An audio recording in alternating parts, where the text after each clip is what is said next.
ఏం చేస్తున్నావు రితిక్? ఏం కర్రీ? అమ్మో, నీకు వచ్చా వంట? ఎవరు నేర్పించిరు?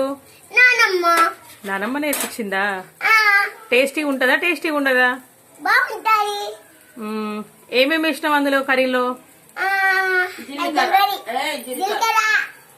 ఇంకా ఇంకేం వేసినావు? ఎగ్. ఓకే.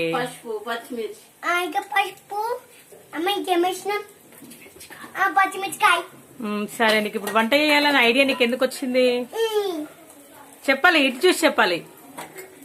ఎలా ఉంటది ఇప్పుడు కూర? ఎంత బాగుంటది? అదేంటిది? ఎవరన్నా ఎగ్ కర్రీలో జీలకర్ర వేసుకుంటారా? బాగుందా? ఇంత గట్టి అయిందేనమ్మా, వండుతానులేమా. ఎంత గట్టి ఉన్నా నేను వండుతా. అమ్మ, నేను ఇప్పుడు ఏం కూర వండుతున్నా? ఇప్పుడే చెప్పినావు కదరా ఎగ్ వండుతుందా అని. సరే కళ్ళలో కారం పట్టట్టు దానికి. ఏం పర్లే.